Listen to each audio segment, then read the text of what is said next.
ETF index mutual funds నేర్చుకుని stock మార్కెట్లో రాణించాలనుకుంటున్నారా? వెంటనే ఈ నెంబర్కి కాల్ చేయండి.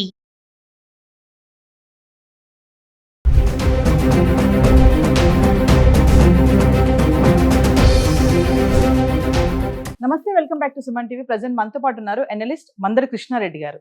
నమస్తే సార్. నమస్తే అమ్మా. సార్, అమెరికా, ఇజ్రాయెల్, ఇరాన్ యుద్ధం వల్ల ఇంకా మనం మాట్లాడుకుంటే బంగారం, వెండి పైన ఎలాంటి ఎఫెక్ట్ ఉండబోతుంది? మరి బంగారం చూసుకుంటే తగ్గుతుంది అనుకునే టైంలో ఇప్పుడు ఒకేసారి పెరిగిపోవడం చూస్తున్నాము. 24 క్యారెట్స్ 1,70,000లో ఉంది. మరి ఇంకా 22 క్యారెట్స్ 1,60,000 ఉంది. ఇంకా వెండి అయితే 3,14,000 వరకు వెళ్ళిపోయింది. మరి యుద్ధ ఇంపాక్ట్ వీటిపైన ఎలా ఉండబోతుంది అనేది ఒకసారి డీటెయిల్గా. యుద్ధ ప్రభావం బంగారం మీద, వెండి మీద మ్యాక్సిమం పడదు. బంగారం భగ్గుమనేటువంటి పరిస్థితి ఏర్పడదు. కారణం ఏమిటంటే అసలు చిన్న చిన్న యుద్ధాలు మామూలుగా మనం యుక్రెయిన్ రష్యా యుద్ధం జరిగినప్పుడే దాని ఎఫెక్ట్ కొంత ఉంది. కానీ ఇప్పుడు ఏమైందంటే ఒకవైపున పాకిస్తాను, ఆఫ్ఘనిస్తాన్ కొట్టుకుంటున్నాయి, ఆ యుద్ధం జరుగుతూనే ఉంది.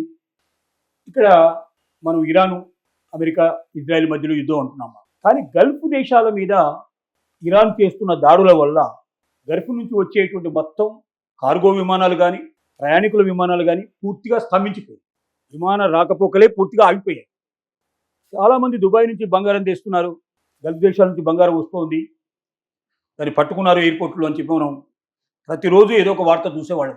అంటే తక్కువ రేట్లో బంగారం దొరికే అవకాశాలు ఆ దేశాల్లో ఉన్నాయి. ఆ దేశం నుంచి భారతదేశానికి విపరీతంగా గోల్డ్ వస్తుంది అనేది మనకు తెలిసిన విషయమే. కానీ ఇప్పుడు పూర్తిగా స్తంభించిపోయింది. ఆ దేశాల నుంచి ఏ రకమైనటువంటి గోల్డ్ మన దగ్గరికి రాదు. అంటే దాదాపుగా భారతదేశం లోపల ఉపయోగిస్తున్న గోల్డ్లో డైరెక్ట్గా అక్కడ కొని ట్యాక్సెస్ అన్ని పే చేసి తీసుకొచ్చేటువంటి గోల్డ్ ఒక 10% 25% అయితే 75% గోల్డ్ ట్యాక్సులు పే చేయకుండానే దొంగతనంగా అనేక రకాల మార్గాల్లో తీసుకొస్తున్నటువంటిది ఉంది. కొరియర్ ద్వారా కూడా బాగా వచ్చినట్టుగా మనకి ఇన్ఫర్మేషన్ చాలాసార్లు కనబడింది. పెద్ద పెద్ద కొరియర్ సంస్థలు వాళ్ళు పార్సల్ రూపంలో కూడా తెప్పించి దాంట్లో గోల్డ్ ఉన్నట్టుగా కూడా బయటపడింది. ఇప్పుడు ఆ గోల్డ్ అంతా ఆగిపోయినట్టే కదా. గోల్డ్ ఆగిపోయినప్పుడు ఏమవుతుంది? వచ్చే గోల్డ్ రానప్పుడు ఉన్న గోల్డ్కి డిమాండ్ పెరిగిపోతుంది, రేట్లు పెరిగిపోయే అవకాశాలు ఆటోమేటిక్గా కనపడతాయి. రెండవది, ముడి చమురు ఎప్పుడైతే రావడం తగ్గిపోయిందో అప్పుడు ట్రాన్స్పోర్ట్ మొత్తానికి రేటు పెరిగిపోతుంది.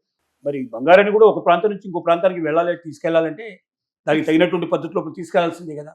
ఖచ్చితంగా దానికి అయ్యే ఖర్చులు కూడా పెరిగిపోతాయి కదా. దానివల్ల కూడా రేట్లు పెరగడానికి అవకాశాలు ఉన్నాయి. ప్రపంచ పరిస్థితులు ఇలా ఉన్నప్పుడు స్టాక్ మార్కెట్లు కుప్పగూలిపోతున్నాయి. ప్రతిరోజు లక్షల కోట్లలోని తేడా. ఇవాళ 1,00,000 కోట్లు పోయింది, ఇవాళ 2,00,000 కోట్లు పోయింది, ఇవాళ 3,00,000 కోట్లు పోయింది అనే పరిస్థితి తప్ప ఇంతవరకు తేరుకోలేదు. గత వారం 10 రోజుల నుంచి, అంటే యుద్ధం రాబోతుంది అన్నప్పటి నుంచి మొదలు పెడితే యుద్ధం ప్రారంభమైనాక కూడా 1000 పాయింట్ల వరకు, 1,300 పాయింట్ల వరకు, 700 పాయింట్ల దాకా బాంబే స్టాక్ ఎక్స్చేంజ్ కానీ, 200 పాయింట్ల నుంచి మొదలు పెడితే 500 పాయింట్ల దాకా ఇండియన్ మన దగ్గర ఉండేటువంటి BSE కానీ, వీటన్నిటిలో ఈ తేడాలు వస్తాయి. స్టాక్ ఎక్స్చేంజ్ కుప్పగొలుతుంది కాబట్టి స్టాక్ ఎక్స్చేంజ్లోకి వెళ్ళడానికి ఎవరు సిద్ధంగా లేడు, అక్కడ పెట్టుబడులు పెట్టదలుచుకోలేదు. ఇక రియల్ ఎస్టేట్ చూస్తే ఇంకా ఘోరాతి ఘోరంగా తయారైంది. IT దెబ్బతినిపోయింది.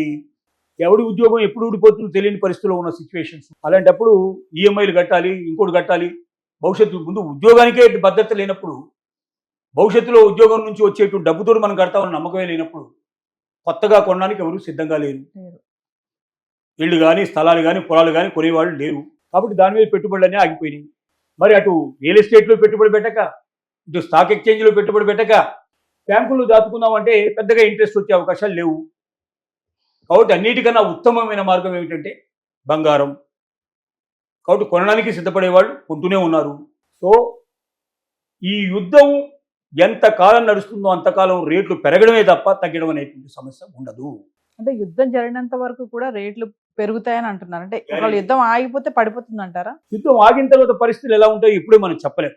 యుద్ధం ఆగిన తర్వాత కొంత ఫ్లక్చువేషన్స్ ఉండొచ్చు, కొంత తగ్గి మళ్ళీ పెరగడానికి అవకాశం ఉండదు. ఏది ఏమైనప్పటికీ బంగారం విషయం లోపల సంవత్సరం చివరి నాటికి 3 లక్షల కన్నా తగ్గదు అని ప్రపంచ నిపుణులు చెప్తున్నటువంటి మాట. ఇక వెండి విషయానికి వద్దాము అంటే వెండి విషయం ఇంకా విపరీతంగా పెరిగిపోతుంది.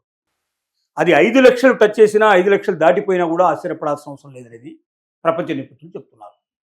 ఎందుకంటే మనం ఎప్పుడు చెప్పుకునే విషయంగా ఇండస్ట్రియల్ అవసరాల కోసం వెండిని ఉపయోగిస్తున్నారు కాబట్టి, ఆభరణాల రూపం నుంచి కన్నా ఇప్పుడు దాటిపోయింది కాబట్టి, ఇండస్ట్రీలో ఉపయోగించడం అంటే ఒకసారి వెహికల్ ఇండస్ట్రీస్ లోపల జరుగుతోంది. కొన్ని లక్షల వెహికల్స్ ఒక రోజు తయారు కావాల్సి ఉంటుంది. ఒక రోజుకి లక్షల వెహికల్స్ కావాలి. ఈ లక్షల వెహికల్స్కి ఒక్కొక్క వెహికల్కి 75 గ్రాములు సుమారుగా వెండి ఉపయోగిస్తున్నారు అంటే ఎన్ని టన్నుల వెండి కావాల్సి ఉంటుందో మనం దాన్ని బట్టి అర్థం చేసుకోవాలి. రెండోది సోలార్ ప్యానెల్స్లో ఉపయోగిస్తున్నారని మనం తెలుసుకున్నాం. ఛార్జింగ్ కేబుల్స్, ఔషధ పరిశ్రమ లోపల, తర్వాత ఛార్జింగ్ దాంట్లో అంటే మనకు ఇప్పుడు సెకండ్ గ్రేడ్ సంబంధించినటువంటి సెమీ కండక్టర్స్ లోపల ఛార్జింగ్ లోపల ఉపయోగిస్తున్నారని, మొబైల్స్లో ఉపయోగిస్తున్నారని రకరకాల వార్తలు మనకు రోజు రోజుకి ఉపయోగించే ఇండస్ట్రీ పెరుగుతోంది. కానీ గనులోంచి తీయాలని ఇవాళ కొత్త గనిని కనిపెట్టి అందులోంచి వెండి బయటికి తీయాలంటే కనీసం 10 సంవత్సరాల పాటు టైం పడుతుంది. అంటే వెండి బయటికి వచ్చి ఆ వెండిని మనం అవసరమైనటువంటి పరికరం కింద ఉపయోగించే స్థితికి రావాలంటే 10 years టైం తీసుకు. మరి అంటే ఇవాళ ఒకవేళ గనులు కొత్తవి కనిపెట్టినా దాంట్లోంచి వచ్చే వెండి ఈ రోజుకి ఉపయోగించే అవకాశం ఉండదు. 10 ఏళ్ళు టైం పడుతుంది. దాంట్లో మొత్తం వెండి తీసి ప్రాసెసింగ్ తయారు చేసి దాన్ని ఈ పరికరం కింద తయారు చేయడానికి అంత టైం పడుతుంది. వీటన్నిటిని బట్టి మనకు అర్థమవుతుంది ఏమిటంటే వెండి రేటు పెరుగుతుంది. ఈ యుద్ధం జరిగినంత కాలం వెండి రేటు పెరుగుతుంది. తప్పనిసరిగా ఇంకా అంతకన్నా ఎక్కువ రేటు పెరిగే అవకాశం ఉంది. ఇప్పుడు హర్మోజు జలపాతం ఏదైతే ఉందో, జలసంధి మనం అంటున్నాం కదా, అక్కడ నుంచి చమురు నిల్వలు రావడమే కాదు, మిగిలినటువంటి ఐటమ్స్ అన్నీ కూడా అక్కడి నుంచి వస్తాయి. పెద్ద పెద్ద నౌకలన్నీ అక్కడి నుంచి వస్తాయి. ఆ నౌకలు ఇప్పుడు ఆగిపోవడం వల్ల వాటిలో వచ్చేటువంటి సప్లై చేసేటువంటి ఐటమ్స్ కూడా ఆగిపోతాయి. దానివల్ల కూడా రేట్లు పెరిగే అవకాశం. సో ఏదేమైనా మన కంటికి కనబడుతున్న పరిస్థితులను బట్టి భవిష్యత్తు లోపల వెండి, బంగారం రేట్లు పెరగడమే తప్ప తగ్గే లక్షణాలు అయితే లేవు. ముఖ్యంగా వెండి కొనుక్కోమని మనం సలహా ఇస్తున్నాం. సామాన్యులు కానీ మధ్యతరగతి వారు కానీ ఎక్కువ వెండి మీద ఎక్కువ కాన్సన్ట్రేట్ చేయండి. బంగారం కన్నా కొనుక్కోగలిగేవాడు బంగారం కొనుక్కోండి. అప్పులు చేసి మాత్రం కొనకండి. బంగారం ఎప్పటికైనా మంచిదే. అది ఉంటే క్షణాల మీద మీరు కావాల్సినటువంటి డబ్బు మళ్ళీ తెచ్చుకోవడానికి అవకాశం ఉంటుంది. మీ అవసరాలు తీర్చుకునే అవకాశాలు ఉంటాయి. అది అన్ని రకాలుగా మిమ్మల్ని కాపాడుతుంది.